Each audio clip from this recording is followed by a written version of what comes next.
신라 왕실의 가장 높은 자리에 우뚝 선 김춘추.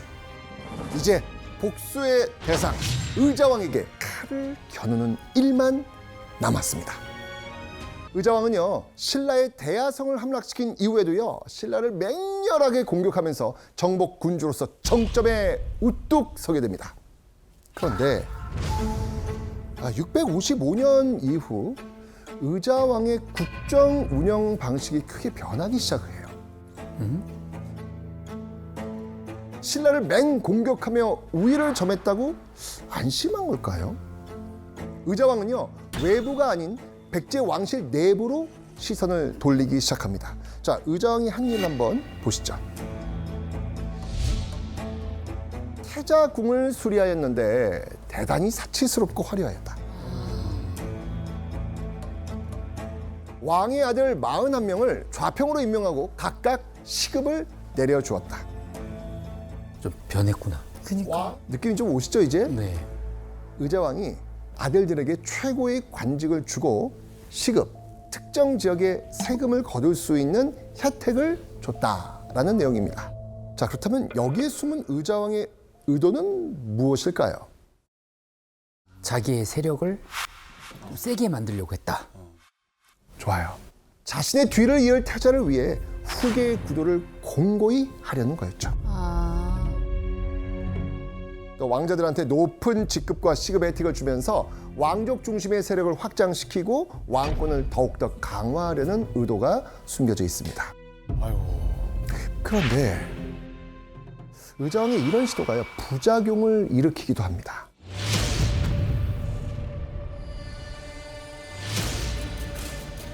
기존의 권력을 잃게 된 귀족 세력들과 큰 갈등을 빚었고요. 백제 내부 분열로 이어지게 됩니다. 또 주요 요직을 능력이 아닌 혈통 우선으로 채우면서 국정의 문란을 초래하게 되죠. 문제는 이뿐만이 아니었습니다. 기록을 다시 한번 보겠습니다. 왕이 궁인들과 음란과 향락에 빠져서 술 마시기를 그치지 않으므로. 이제 알고 있던 예. 의자왕의 부분 나오는 거 같아요. 백인의 위인들에 나오는 그 부분이 시작되는 것 같아요. 그렇죠. 예. 게다가 의자왕이 평정심을 잃고 국정 돌보기를 소홀히 한 데 큰 영향을 끼친 인물이 있었습니다. 자, 그 인물 혁수 씨가 한번 읽어봐 주시죠. 네. 밖으로 고든 신하를 버리고 안으로 요망한 계집을 믿어 형벌이 미치는 바는 오직 충성이 되고 어진이에게 있었고 총애와 신임이 더해지는 바는 반드시 아첨하는 자였다. 여기서 말하는 인물은 의자왕의 왕비인 은고로 추측이 되는데요. 이 은고를 무척이나 총애하고 아꼈다고 합니다. 의자왕은 말년에 은고에게 휘둘리면서 국정을 소홀히 하고 아첨하는 자들을 가까이 했다고 전해지고 있습니다. 이렇게 의자왕이 신라에 대한 복수심을 잠시 뒤로 하고 정사에도 소홀히 하고 있을 때 오랜 시간 의자왕을 향한 분노를 되새김질하며 회심의 복수전을 준비해온 사람이 있습니다. 김춘추.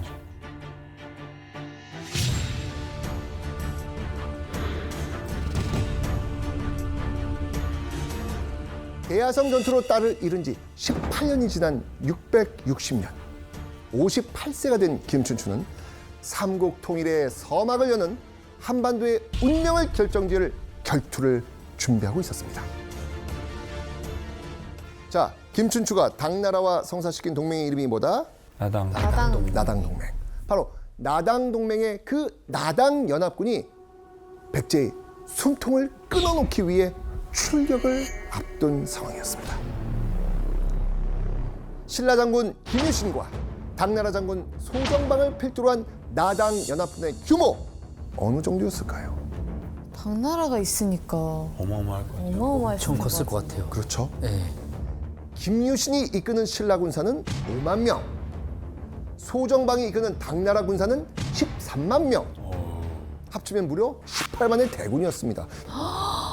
이게 어느 정도로 큰 규모냐면 당시 백제의 수도 사비 인구가 5만여 명이었다고 합니다. 야, 전체 아이 어른 다 합쳐 5만 명인데 군사만 군사만. 18만 명이니까 진짜 아유, 대박이다. 무섭죠.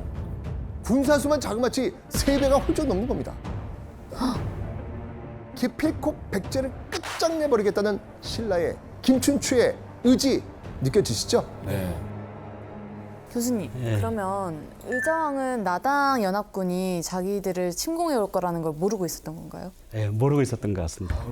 아마 이 신라와 당이 이 백제 정벌 개혁을 아주 비밀스럽게 추진했어요. 그때 당시 일본 사신이 이제 당나라에 있었는데 당나라는 이 백제 멸망 때까지 그들을 가두어두고 일본에 보내지 않았어요. 백제를 정벌하라는 정보가 새어나갈까봐 철통 보안을 유지했던 거죠. 와. 자, 당시 나당 연합군이 어떤 경로로 백제를 공격하기로 했는지 지도를 한번 확인해 보겠습니다. 궁금했어요. 양쪽에서 이렇게 왔을 것 같은 바다 느낌이 건너서 드는데. 온 건지. 당나라의 13만 군사는요, 서쪽 해안을 통해서, 바다로. 바다로. 신라의 5만 군사는 동쪽의 육지를 통해 백제로 향했고요. 백제의 사비성에서 만나 협공을 펼치기로 합니다. 이 기벌포는요, 수도 사비성의 직통으로 갈 수 있는 해상 관문인데요. 이곳을 절대 내줘서는 안 되는 상황이었거든요. 아직 대비책이 없는데 당군이 벌써 백제의 요충지까지 오니 이제 너무 다급해진 거예요, 의자왕이. 아이고. 의자왕은 그제야 백제의 병사를 끌어모아 4만여 명을 기벌포에 보냅니다. 아이고야. 4만여 명의 백제군은 13만 당나라 군대를 상대해야 했던 것이죠. 와, 어떡해. 자, 이 당군이 기벌포에 상륙한 사이 동쪽의 육지를 통해서 지금 누가 오고 있어요? 신라가. 5만 명의 신라군도 어느새 수도 사비성으로 다가오고 있었습니다. 신라군 또한 백제의 마지막 저지선만 넘으면 수도 사비성이 이룰 수 있는 상황이었죠. 재현 씨, 혹시 여기 어딘지 아십니까? 백제의 방어 마지노선. 여기는 너무 유명한 곳인데 황산벌 그렇죠. 맞죠? 여기 영화로도 나온 맞아요. 황산벌. 예. 맞습니다, 바로.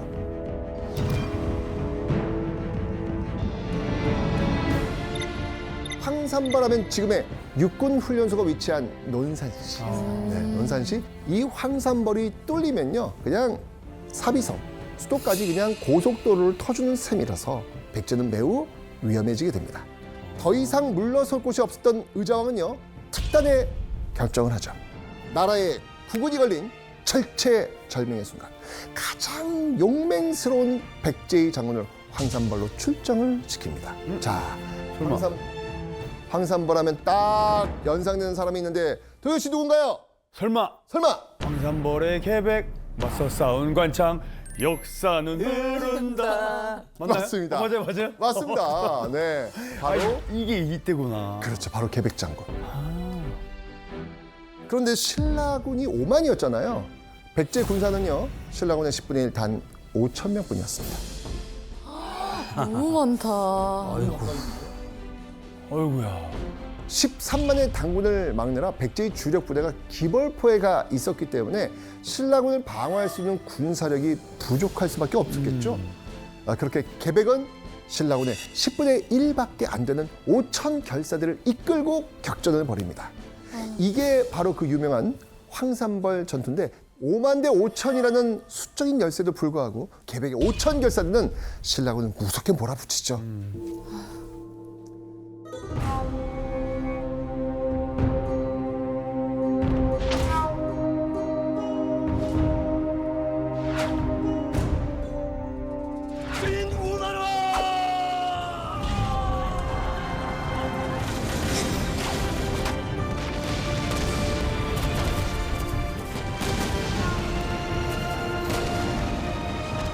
혼을 불사르는 백제군의 기백에 신라군은 투지를 불태워 반격합니다.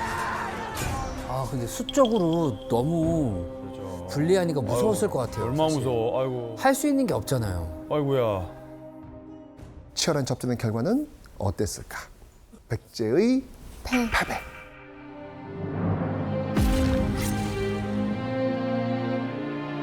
열 배의 병력 차이를 극복하지 못한 백제군이 결국 신라에 패하면서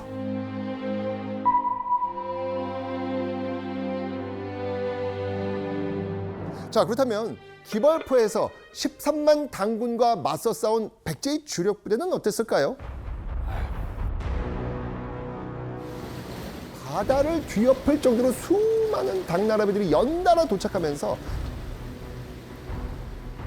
결국 기벌포에서도 당군에 패하게 맙니다.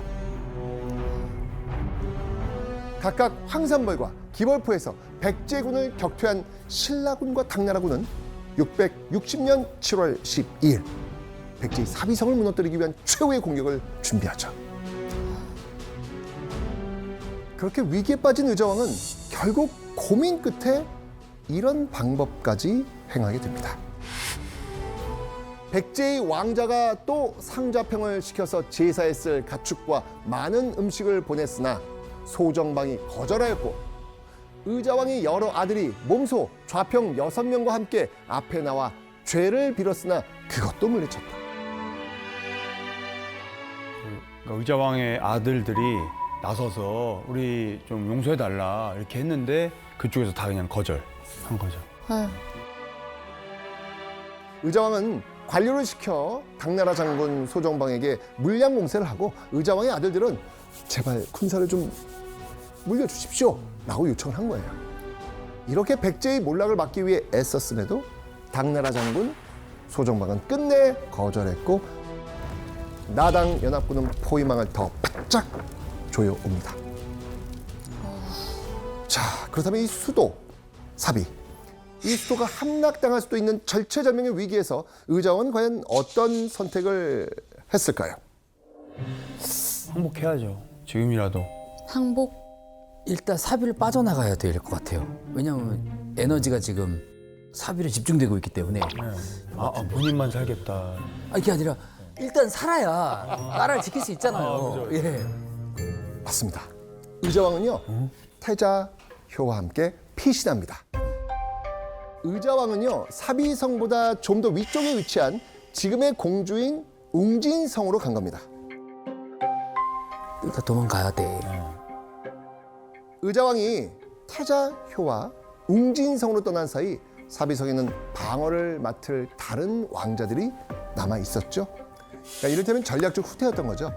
아마도 이 상간에 위치한 그 웅진성은 이 지형이 험준해서 아주 방어에 적합한 요새였어요.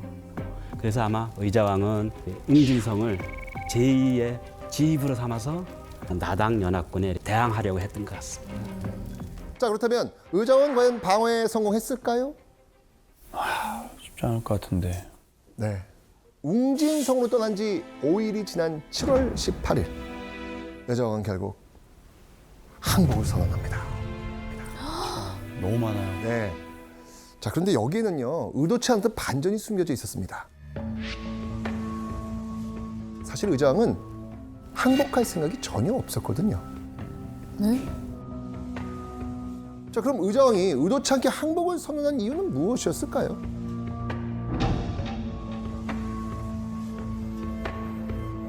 내부 스파이 짓을 한 신하의 배신으로 의자왕을 강제로 끌고 나와서 항복시킨 거예요. 살라고. 아이고. 결국 700년의 역사를 지닌 백제가 멸망하게 된 겁니다. 아이고. 의자왕은 신라와의 관계에서 우위를 점했다고 방심했고 내부 분열과 국정의 문란을 초래하고 말았습니다. 나라의 존망이 걸린 전쟁에서 패배했고 백제의 멸망을 가져온 백제의 마지막 왕으로 기록이 된 겁니다. 자, 그런데 여러분들 이 긴박했을 백제 멸망의 그 순간에도 백제인들이 반드시 지켜내고자 했던 무언가가 있습니다. 아까 봤던 금동대학로? 네, 맞습니다. 이 금동대학로의 중요성을 아는 누군가가 다급하게 천에 감싸 나무 상자에 넣어서 땅속에 턱 묻어놓은 걸로 추측을 하고 있습니다. 금동대학로입니다. 저렇게 발견됐잖아요. 네, 어디에 묻어놓은 것 같은. 네, 맞습니다. 이렇게 오랜 세월 이어져 내려온 백제의 혼과 복수심. 700년의 역사는 김춘추가 복수에 성공하면서 이렇게 깊은 땅 속에 묻히게 된 겁니다.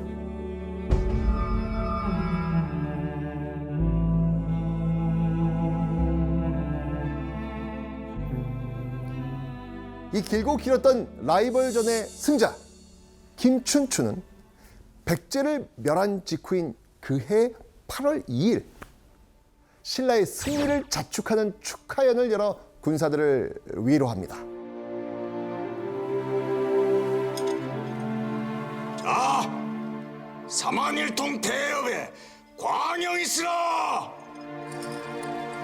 광영이 있으라!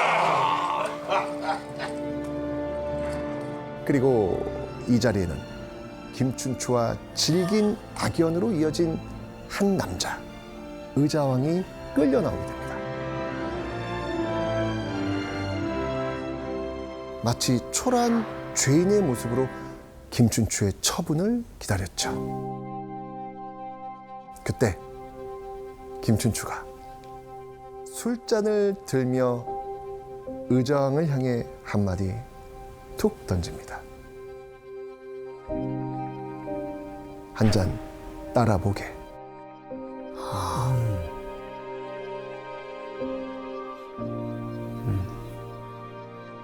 한때 신라의 수많은 성들을 함락하며 정복군주로 이름을 떨쳤던 의자왕이 자신의 나라 백제를 멸망시킨 김춘추에게 술을 올려야 했던 겁니다. 이 치욕스러운 상황에서도 패자가 된 의자왕은 순순히 술을 따를 수밖에 없었습니다. 백제의 치욕을 되갚기 위해 신라의 복수를 다짐했던 의자왕. 사랑하는 딸을 잃고 뼈에 사무치는 복수심을 품었던 김춘추. 역사 앞에서 망국의 패자가 된 의자왕은 백제가 멸망한 그해 당나라에서 쓸쓸하게 숨을 거두게 됩니다. 반면 태종무열왕 김춘추는요, 신라의 세력을 크게 확장시키며 삼국통일의 기초를 다졌고 그 뒤를 이어 즉위한 김춘추의 아들 문무왕이 아버지의 대업을 계승해 마침내 삼국통일을 이루게 됩니다.